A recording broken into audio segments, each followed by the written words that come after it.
이렇게 사이언스 슬램디 프로그램에 초대해 주셔서 감사합니다.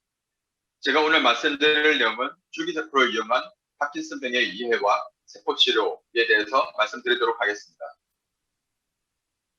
우선 메모리얼 슬로안 캐더링 캔서 센터에 대해서 많이 모르실 분들이 있을 것 같아서 잠깐 저희 센터에 대해서 설명을 드리겠습니다. 슬로안 캐더링 캔서 센터는 1888년도에 뉴욕 맨하탄에서 지어졌고 병원과 연구소가 같이 있어 환자 치료와 질병 연구를 동시에 할 수 있는 센터입니다. 2020년 미국과 전 세계 베스트 호스피털 조사에 의하면 캔서 케어에서는 2위를 차지하고 있습니다. 그리고 슬로안 캐더링 100m 이내에는 코넬 대학교, 록펠러 대학이 근처에 있어서 코넬, 록펠러, 슬로안 캐더링이 같이 활발히 연구 협력을 하면서 시너지한 연구 결과를 내고 있습니다. 우선 플루리포턴트 스템셀, 전능성 줄기세포에 대해서 간략히 말씀드리면 이런 전능성 줄기세포는 첫 번째로 정자와 난자가 만나고 5일 7일간 엄마 몸에서 성장을 하면서 이너셀 매스라고 하는 이 부분이 만들어집니다. 이 부분 이너셀 매스만을 분리하여 실험실에서 체외 배양하고 무한증식 시킬 수 있는 기술이 개발되었습니다. 2006년도에는 줄기세포 분야에서 획기적인 발견이 있었는데 이는 Induced Pluripotent Stem Cell, 유도 만능 줄기세포의 발견이었습니다. 이는 환자의 피부세포, 저의 피부세포, 여러분의 피부세포로부터 역분화 인조를 삽입하면 환자, 나, 여러분의 줄기세포를 만들 수 있는 기술이었습니다. 이 기술을 이용하면 환자 맞춤형 줄기세포를 만들고 특정한 세포로 분할을 시키면서 환자 맞춤형 치료를 할 수 있는 큰 장점이 있습니다. 이젠 줄기세포로부터 특정 세포로 분화시켜 어떻게 이용할 수 있는지 말씀드리겠습니다. 세포 치료 측면에서는 예를 들면 질병이 어떤 특정한 세포가 죽어서 생긴다고 알려져 있다면 줄기세포로부터 그 세포로 분할을 시키고 그 세포를 환자에 이식함으로써 세포 치료를 할 수 있습니다. 질병 모델링과 신약 개발 측면에서는 예를 들어 환자로부터 줄기세포를 만들고 다시 특정 세포로 분할을 시키면서 그 왜 특정 세포가 죽는지 그 메커니즘을 이해하면서 질병 모델링을 할 수 있고 여러 가지 약들을 처리해 보면서 특정 세포를 안 죽게 하는 신약을 만들 수 있는 플랫폼이 될 수 있습니다. 치료 측면에서는 어떻게 응용되는지 보겠습니다. 신경세포, 심장세포, 인슐린 분비세포 등이 있습니다. 그렇다면 왜 세포 치료를 생각하느냐? 우선 첫 번째는 필요하다는 것이겠죠. 이는 현재 사용되고 있는 치료방법, 약물, 시술 등이 특정 질병을 확실히 완치시켜주지는 못하기 때문일 것입니다. 두 번째는 제품이 있다는 것입니다. 이 말은 줄기세포로부터 특정한 세포로 만드는 확실한 기술이 있다는 것이죠. 세 번째는 적절한 실험동물 모델이 있고 줄기세포로 만든 세포를 그 실험동물의 모델에 이식하였을 때 그 질병이 완치되는 것을 보여준다는 것입니다. 이 세 가지 요건을 모두 만족시켜 줬을 때 실제로 줄기세포를 이용한 세포 치료를 생각해 볼 수 있습니다. 우선 파킨슨병에 대해서 간단히 알아보겠습니다.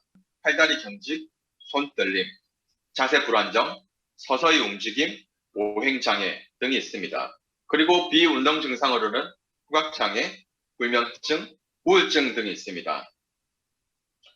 파킨슨 환자에게서 나타나는 임상 증상은 우리의 중뇌에 있는 흑색질의 도파민 뉴론이 병인 진행될 파킨슨 환자에게서 나타나는 임상 증상은 우리의 중뇌에 있는 흑색질의 도파민 뉴론이 병인 진행될수록 죽는다는 것입니다.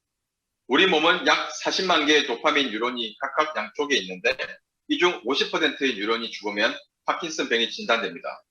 그래서 도파민 뉴런을 다시 이식해서 파킨슨병을 치료하자 태아 중뇌 조직을 분리하고 이를 파킨슨병의 환자의 머리에 이식을 함으로써 파킨슨병을 치료하고자 하였습니다. 여기 펫 이미징을 통해서 도파민이 나오는 정도를 측정할 수가 있는데 빨간색이 진할수록 도파민이 많다는 것을 의미합니다. 태아 조직 이식 전에는 도파민이 적게 분비하다가 여기 보시는 바와 같이 태아 조직 이식 후에는 도파민이 많이 분비되고 있다는 것을 보여줍니다. 하지만 태아 조직을 이용한다는 것은 사회 윤리적 문제가 있고 태아 조직의 양도 전체 파킨슨 환자에 사용하기는 적습니다. 하지만 흥미롭게도 태아 조직을 이식한 몇몇 환자에는 24년 이상 동안 파킨슨병 증세가 호전되었고 이는 파킨슨 환자 세포 치료가 된다는 것을 보여주고 있습니다. 그렇다면 어떤 세포를 쓸 것인지 생각해 볼 수 있겠죠. 저희 그룹을 포함한 몇몇 그룹은 줄기세포에서 만든 도파민 뉴런을 파킨슨 환자의 세포 치료에 이용하자는 것입니다. 이는 우선 태아를 안 쓰기 때문에 윤리 문제가 없고 줄기세포는 무한정 증식하기 때문에 양적인 문제가 없고 태아처럼 여러 세포가 섞인 세포를 쓰기보단 순수한 도파민 뉴런을 사용이 가능하며 환자 특이적 줄기세포를 이용한다면 환자 자신의 도파민 뉴런을 이식받기 때문에 면역 반응도 해결될 수 있습니다. 저희 실험실에서는 임상용 도파민 뉴런 생성 기술을 개발하였고 이를 논문에 보고한 바 있습니다. 간략히 말씀드리면 이 기술을 줄기세포로부터 높은 확률로 도파민 뉴런을 만들고 또한 저희는 도파민 뉴런을 얼리는 기술도 개발하였고 이 얼린 뉴런을 파킨슨 동물 모델에 이식을 하였을 때 파킨슨 특이적인 행동이 없어지는 것도 관찰할 수 있었습니다. 저희는 실제로 이 기술을 이용하여 임상용 도파민 뉴런을 만들었고 이 양은 약 1000명의 환자에 이용 가능한 양이 되겠습니다. 이렇게 해서 만든 임상용 도파민 뉴런으로부터 독성, 안정성, 효능 테스트를 하였고 여기 보시는 바와 같이 파킨슨 동물 모델에서 도파민 염색을 하였을 때 도파민 신경세포가 없는 것을 보여주는데 세포를 이식한 동물에서는 도파민 염색을 하였을 때 도파민 신경세포가 많은 것을 보여주고 실제로 세포 이식한 동물 모델에서 파킨슨 운동 증상이 호전되는 것을 보여주었습니다. 결국 저희 연구실은 독성, 안정성, 효능 테스트를 통과하여 FDA로부터 실제로 10명의 파킨슨 환자의 세포 치료하는 것을 승인받았고 이를 곧 할 예정입니다. 줄기세포가 파킨슨 질병 모델링과 신약 개발에 어떻게 이용되는지 간략히 설명드리겠습니다. 세피언이라고 하는 유전자는 파킨슨 병에서 돌연변이가 있다는 것이 발견되었었는데 이에 대한 혼자 특이적 메커니즘은 알려져 있지 않았습니다.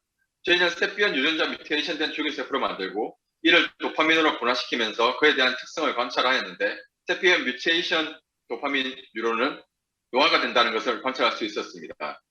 시놀리틱스를 처리하니 노화에 따른 질병이 없어지고 알츠하이머 증상도 예방되고 전체 수명도 연장되는 것을 관찰한 바가 있습니다. 저희 실험실에서는 도파민 뉴런도 노화가 된다는 것을 보여주었고 이는 시놀리틱스를 처리하면 파킨슨의 병도 진행도 어느 정도 늦출 수 있는 그런 가능성을 열어두고 있습니다.